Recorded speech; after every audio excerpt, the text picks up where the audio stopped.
Welcome to this module on using VoiceOver on Mac computers.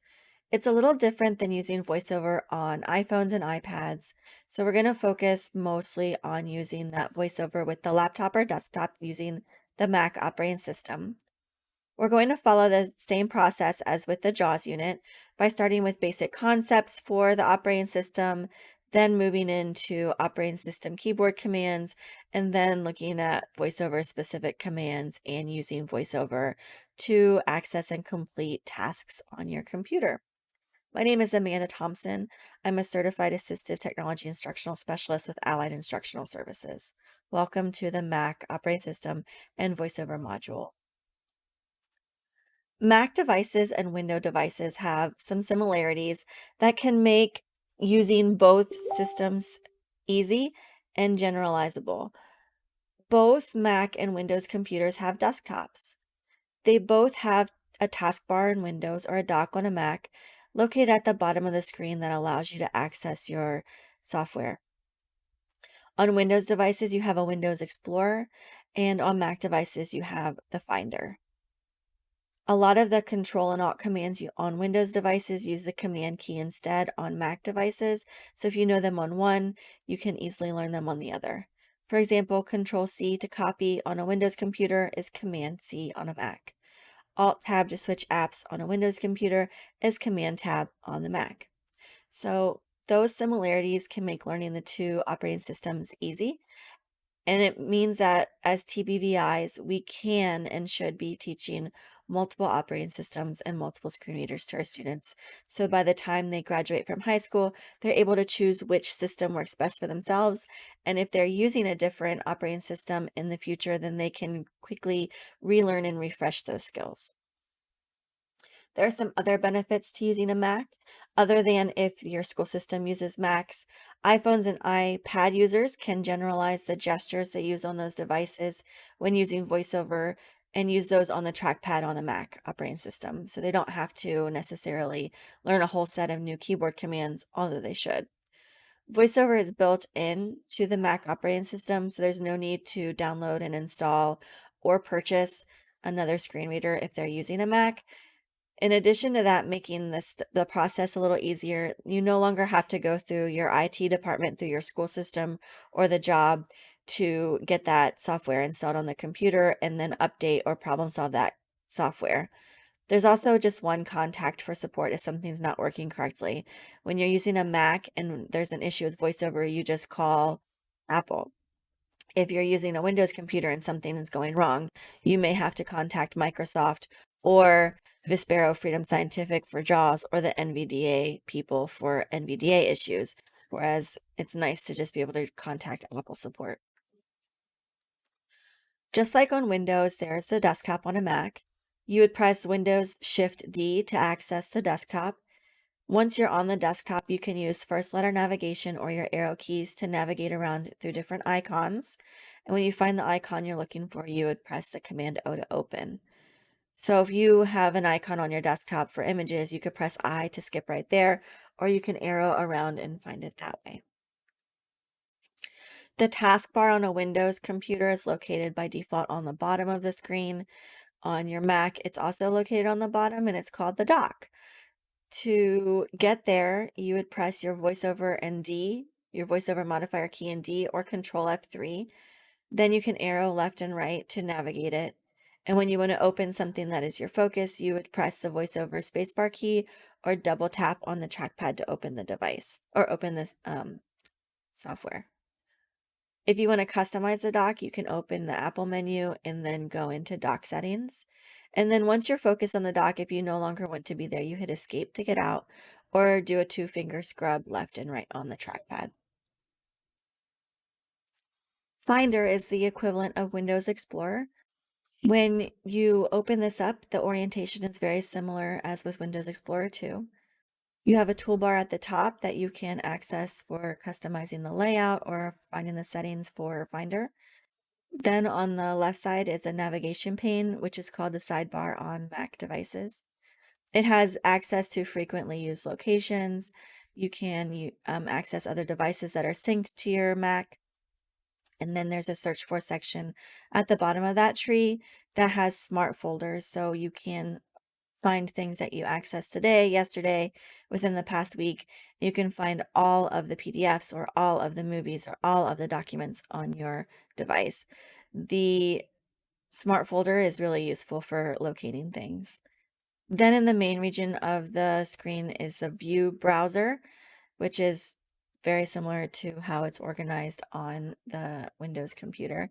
You can set that up to be icons or a list, which might be more easier to navigate, just like on a Windows computer. When you're in the Finder, you press VoiceOver D, or you use VoiceOver D to open the Finder, or double tap near the bottom of your trackpad. If you're in the dock, Finder is the first item on the dock. You can also use your VoiceOver modifier key F1 to open your app chooser, which is also accessed by double tapping near the left edge of the trackpad. And you can Command Tab and then use your arrow keys to locate the Finder with your app switcher. At the top of the screen, you have your menu bar. It has on the left side your Apple menu, where you can get information about your computer and change settings or update your computer. To the right of your Apple menu is the Applications menu, which has different toolbars that you can access that change depending on what app you're in. Towards the right side of the screen, you have your status menu. Depending on how your device is set up, it will have access to volume slider, battery level, universal access or your accessibility features, and other status menu options you've chosen to have on the top in that menu bar. And then to the right of that is their Spotlight feature, which you can use to search for documents, music, or whatever you need on your device. The Spotlight can be more user-friendly for finding things on your computer than using the Finder menu.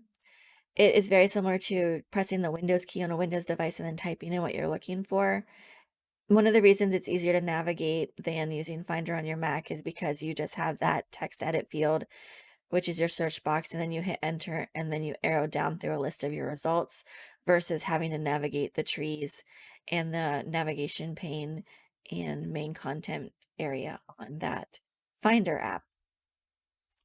On your Windows device, you have your Shift F10 to right click, but it's a little different on a Mac. There are two different ways your computer can be set up. VoiceOver might have your mouse follow the VoiceOver cursor, which is a little easier for using mouse clicks. That's in your VoiceOver utility. So if you're not sure whether that's set up or not, you go to your VoiceOver utility and check those settings. If the mouse cursor is following the VoiceOver cursor, you would do your VoiceOver shift space for a single mouse click, and you would do that twice for a double mouse click. If your VoiceOver mouse cursor does not, if your mouse cursor does not follow your VoiceOver cursor, then you need to do a VoiceOver Command F5 key to move your mouse to your VoiceOver cursor, and then you can do VoiceOver modifier key Shift and space for a single mouse click and double that up for a double mouse click. So it's important that you know how your computer is following your VoiceOver key, if the mouse is or is not doing that. You also have some other useful keys, which are cursor control keys. If you press VoiceOver modifier key in the F3, you'll hear where your cursor is located. If you press VoiceOver modifier key in F4, you'll hear the location of your keyboard focus. VoiceOver modifier key in F5 will tell you the focus of your mouse. You can hear the focus of your mouse with XY coordinates by pressing VoiceOver modifier key F5, F5, and then you can hear VoiceOver modifier key F5, F5, F5 to hear the location of the mouse with XY coordinates relative to your VoiceOver focus. So that can help with orienting on your screen. And then again, you can move your mouse cursor to the VoiceOver cursor with VoiceOver Command F5. The repetition of keystrokes is unique to the VoiceOver on the Mac, and so that can kind of be a learning curve for some people to know that if I press VoiceOver F5, it tells me the focus. VoiceOver F5, F5 tells me a little more specifically with XY coordinates, and VoiceOver F5, F5, F5 tells me the location more specifically with XY coordinates in relation to the VoiceOver focus. So those are just some things as a TBVI. It's useful to know and then figure out how you're going to teach that to your students. You can switch your app focus similar to Windows, which would be Alt Tab with a Command Tab or Command Shift Tab. You can also use the app chooser to switch app focus, which is VoiceOver F1, or a double tap near the left edge of the trackpad. Once you're in your app chooser, you can arrow up and down or flick up and down on the trackpad.